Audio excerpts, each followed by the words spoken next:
Hello दोस्तों, good morning. स्वागत है एक बार फिर से आप सभी का एमजेजे एजुकेशन में। दोस्तों आज है 27 अगस्त। आज की इस वीडियो में हम लोग बात करेंगे 27 अगस्त 2021 के करंट अफेयर के सभी इंपॉर्टेंट क्वेश्चंस के बारे में।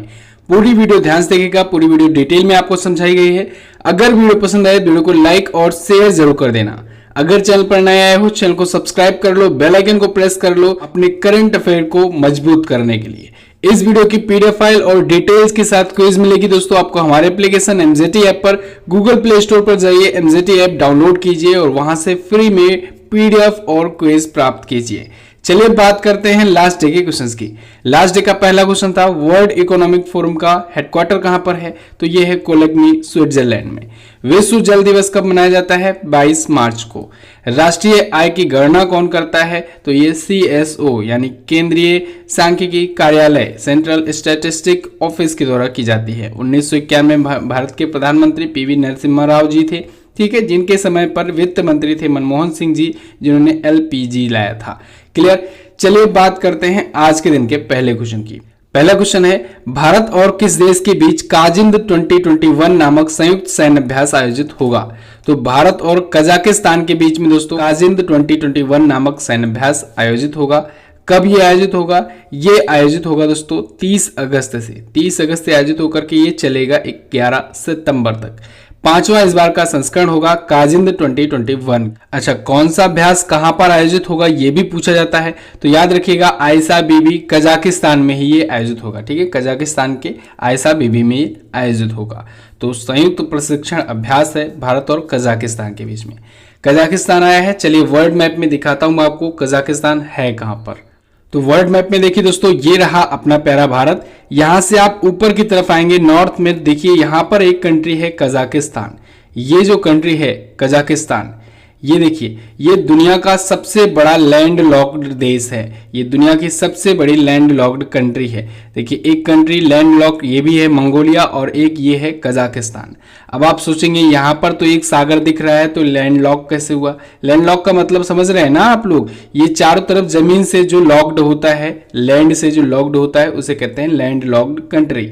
ओके, यहाँ पर ये कैस्पियन सागर है दोस्तों, लेकिन कैस्पियन सागर जो है ये खुद भी लैंड लॉक्ड है। चारों तरफ से देखिए लैंड से घिरा हुआ है। इस वजह से कजाकिस्तान को लैंड लॉक्ड कंट्री मानी जाती है और ये दुनिया का सबसे बड़ा लैंड लॉक्ड देश है। यहाँ की कैपिटल की बात करें, राजधानी की बात करें, तो राजधानी यहाँ पर है नूर सुल्तान। नूर सुल्तान यहाँ की राजधानी होती है। यहाँ के प्राइम मिनिस्टर कौन है, PM कौन है, वो है अस्कर मामिन। कौन है, अस्कर मामिन। यहाँ की करेंसी होती है कजाकिस्तानी तेंगे। कजाकिस्तानी तेंगे होती है यहाँ की करेंसी। क्लियर है। अभी मैंने आपका सैन्य अभ्यास का रिवीजन करवाया हुआ था, इस वजह से आज आपकी बारी है। आज आप लोग कमेंट करके बताओ आपको कौन कौन से सैन्य अभ्यास अभी रिसेंट में जो हुए हैं वो याद है। अगला क्वेश्चन देखते हैं। सीमा सुरक्षा बल यानी बॉर्डर सिक्योरिटी फोर्स BSF के नए महानिदेशक कौन बने, तो BSF के नए महानिदेशक दोस्तों बन गए हैं पंकज कुमार सिंह। पंकज कुमार सिंह दोस्तों एक IPS ऑफिसर हैं और इनको बना दिया गया है BSF का नया महानिदेशक। ये 25 अगस्त को घोषणा हुई इनकी नियुक्ति की। ये आएंगे SS देसवाल जी की जगह पर, जो कि 31 अगस्त को दोस्तों सेवानिवृत्त हो रहे हैं, रिटायरमेंट ले रहे हैं, तो उनकी जगह ये लेंगे। 1988 बैच के ये IPS ऑफिसर हैं। बॉर्डर सिक्योरिटी फोर्स की बात करें तो 1965 में ये स्थापित हुआ था और हेडक्वार्टर्ड है ये नई दिल्ली में। अच्छा दोस्तों, BSF के अलावा भी बहुत सारे संगठन हैं, बहुत सारी संस्थाएं हैं जिसके अध्यक्ष कौन कौन हैं या महानिदेशक कौन कौन हैं आपको पता होना चाहिए। जैसे अभी मैं आपका रिवीजन करवाऊं, जैसे NIA नेशनल इंटेलिजेंस एजेंसी, इनके बारे में, इसके वर्तमान में अध्यक्ष कौन है, तो NIA के दोस्तों अभी कुलदीप सिंह जी को अतिरिक्त प्रभार दिया गया था। ठीक है। अगर CBI का पूछा जाए, सेंट्रल ब्यूरो ऑफ इन्वेस्टिगेशन, इसके कौन है, तो इसके हैं सुबोध कुमार जायसवाल जी। ठीक है। अगर आपसे पूछा है रॉ के कौन है, रिसर्च एंड एनालिसिस विंग, जो कि भारत की खुफिया एजेंसी है, इसके दोस्तों वर्तमान में सामंत गोयल जी हैं। ठीक है। इंटेलिजेंस ब्यूरो को के कौन है, तो वो है अरविंद कुमार जी। ठीक है। प्रवर्तन निदेशालय यानी ED के कौन है, तो वो है संजय कुमार मिश्रा जी। इन सबको आपको याद रखते चलना है। ठीक है। अभी जो हाल फिलहाल में नियुक्तियां हुई हैं, जैसे अभी CRPF समझ रहे हो ना, सेंट्रल रिजर्व पुलिस फोर्स, इसके नए बने हैं कुलदीप सिंह जी महानिदेशक। ठीक है। सुबोध कुमार जायसवाल जी दोस्तों इस CISF के बने हैं, CISF के सुबोध कुमार जायसवाल जी बने हैं। और एनएसजी का मैंने आपको बताया था, एनएसजी का M.A. गणपति बने हैं। ठीक है, तो ये सभी नाम आपको याद रखने हैं, रिवाइज करते रहना है। ठीक है, एक क्वेश्चन से रिलेटेड आए तो इन सबको रिवाइज कर लोगे आप तो 1 से लेकर आपको 5 याद हो जाएंगे। ठीक है, चलिए अगला देखते हैं। हाल ही में किस मंत्रालय द्वारा सुजलम अभियान शुरू किया गया? तो अभी हाल ही में जल शक्ति मंत्रालय के द्वारा सुजलम अभियान शुरू किया गया है। ये सुजलम अभियान के तहत क्या होगा? इसके तहत दोस्तों बेसिकली ग्रामीण सेक्टर में जो शौचालय बनवाए गए हैं उनका जो सोख्ता बनता है उसके लिए वाटर मैनेजमेंट की सुविधा अच्छी की जाएगी, सोख्ता वगैरह ठीक से बनवाया जाएगा। ठीक है, उसका मरम्मत वगैरह भी कराया जाएगा। तो ये 100 दिनों का एक कैंपेन होगा, 100 दिनों का एक अभियान होगा, जल शक्ति मंत्रालय के द्वारा शुरू किया गया है। केंद्रीय जल शक्ति मंत्री हैं गजेंद्र सिंह शेखावत जी। अगला देखते हैं, आईसीआईसीआई बैंक के पुनः एमडी और सीईओ कौन नियुक्त किए गए? तो आईसीआईसीआई बैंक के एक बार फिर से एमडी और सीईओ नियुक्त हो गए हैं दोस्तों संदीप बख्शी। संदीप बख्शी जी दोस्तों 2018 में पहली बार नियुक्त हुए थे और अभी 3 वर्ष के लिए एक बार फिर से इनको नियुक्त कर दिया गया है। यानी 2018 से 2021 तक थे 3 वर्ष, फिर से 3 वर्ष के लिए इनका कार्यकाल मिल गया है और आरबीआई यानी रिजर्व बैंक ऑफ इंडिया ने इसकी मंजूरी दे दी है।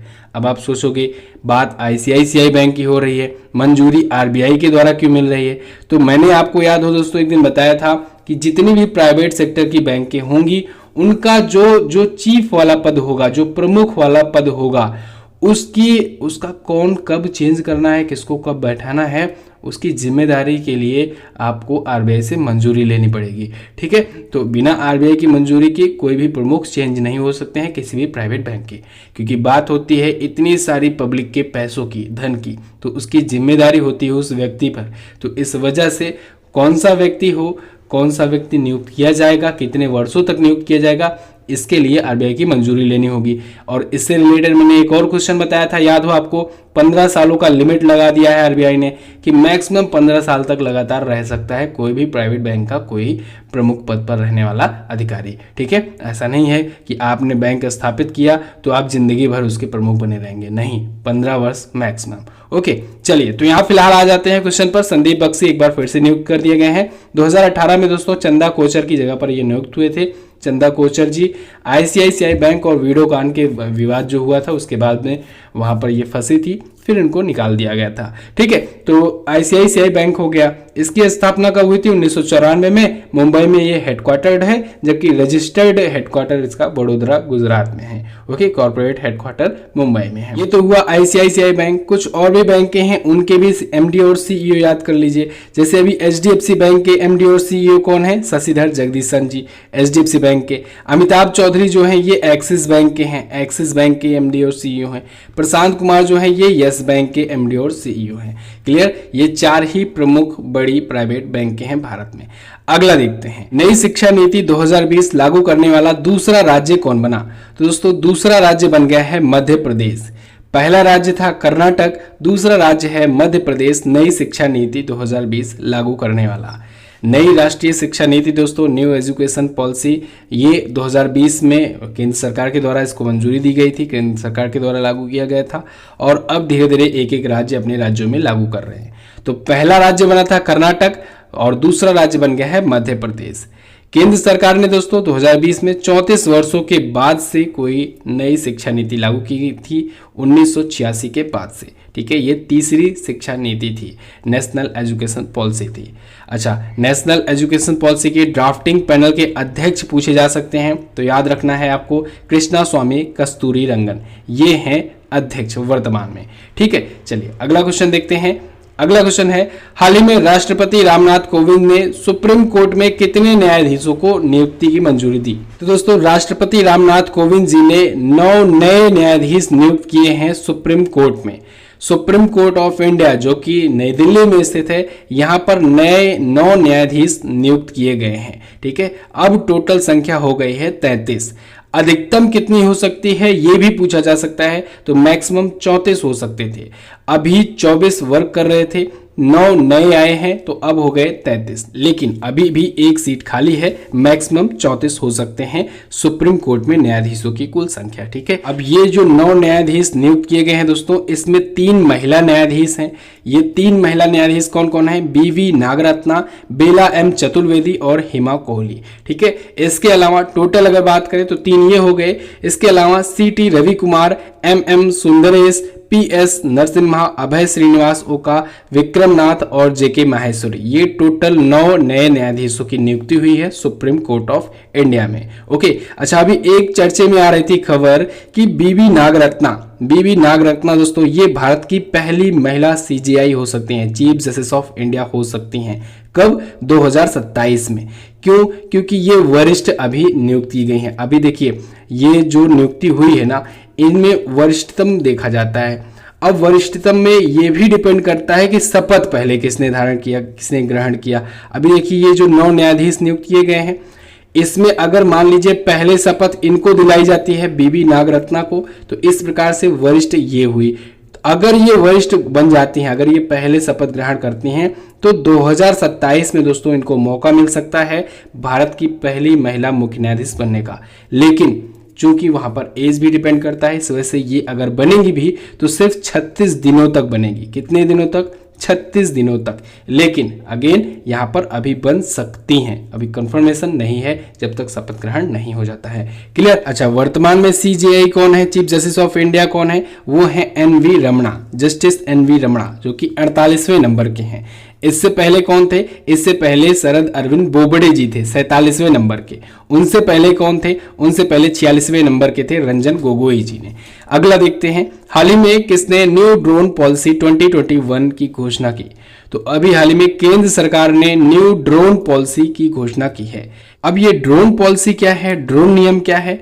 तो देखिए दोस्तों, जो ड्रोन निर्माता होते हैं या ड्रोन के जो मालिक होते हैं, उनको ऐसा नहीं है कि पूरा अधिकार दे दिया जाएगा कि वो कहीं पर भी कभी भी उड़ा सकते हो ड्रोन।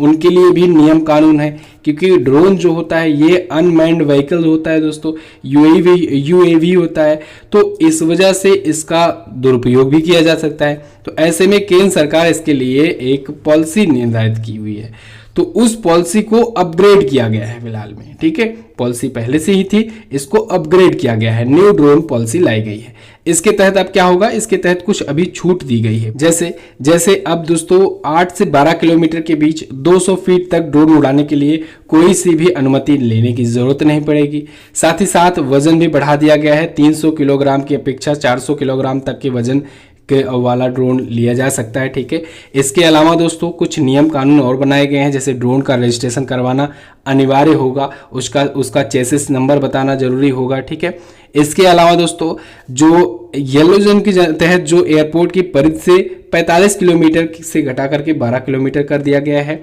येलो जोन में। ग्रीन जोन में एयरपोर्ट की परिधि से 8 से 12 किलोमीटर के बीच 200 फीट तक ऊंचाई तक उड़ान भरी जा सकती है। और भी कुछ इधर उधर के नियम कानून बदले गए हैं, ठीक है, जिनको जानने की ज़्यादा खास ज़रूरत है नहीं। न्यू ड्रोन पॉलिसी समझिए रहेगा कि ये पूछा जा सकता है। अगला, हाल ही में किसने 12% क्लब नामक एक अनूठा ऐप लॉन्च किया? तो अभी हाल ही में भारत पे ने दोस्तों ये 12% क्लब नाम का एक एप्लीकेशन लॉन्च किया है। ये बहुत ही इंटरेस्टिंग एप्लीकेशन है दोस्तों। इसके तहत क्या होगा? इसके तहत जो यूजर्स होंगे, जो कस्टमर होंगे, वो 12% ब्याज पर लोन भी ले सकेंगे, और साथ ही साथ अगर वो इन्वेस्टमेंट करना चाहते हैं तो उनको 12% मिलेगा। 12% पर वो इन्वेस्टमेंट भी कर सकते हैं। यानी दोनों ऑप्शन, दोनों सुविधाएं इसमें उपलब्ध होंगी। अगर इन्वेस्टमेंट जिनको करना है वो 12% पर इन्वेस्टमेंट कर सकते हैं।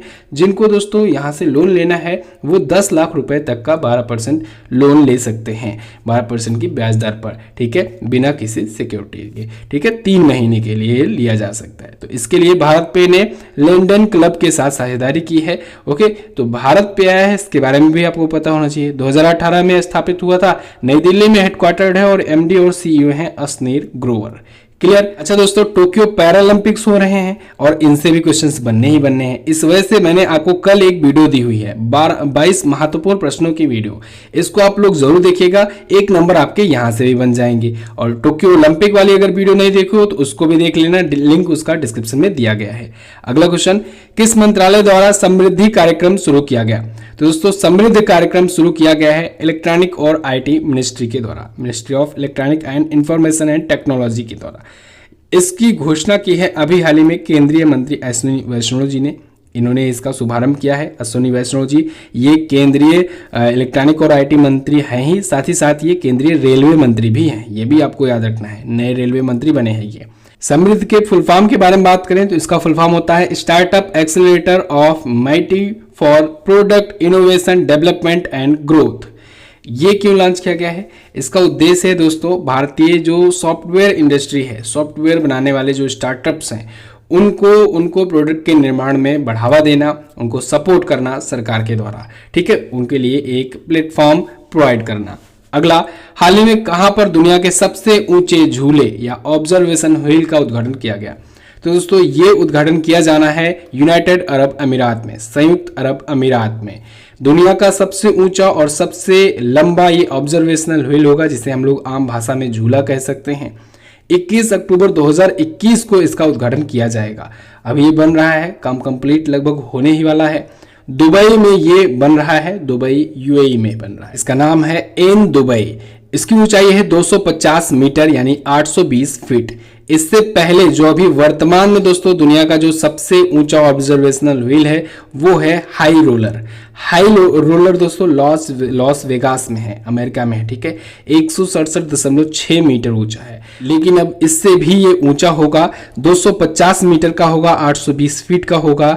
दुनिया का सबसे ऊंचा झूला जिसका नाम है एन दुबई, ठीक है, यूएई में होगा। क्लियर? तो बस दोस्तों ये तो थे हमारे आज के दिन के टॉप 10 करंट अफेयर के क्वेश्चंस। आई होप आपको वीडियो पसंद आई होगी। वीडियो अगर पसंद आई है वीडियो को लाइक कर दीजिए। आजकल आप लोग लाइक्स बहुत कम कर रहे हो, वीडियो को लाइक जरूर कर दिया करो और शेयर कर दिया करो अपने दोस्तों के पास। अगर आपको वीडियो पसंद आए, हेल्पफुल लगे तो वीडियो को अपने दोस्तों के पास भी शेयर कर दिया करो।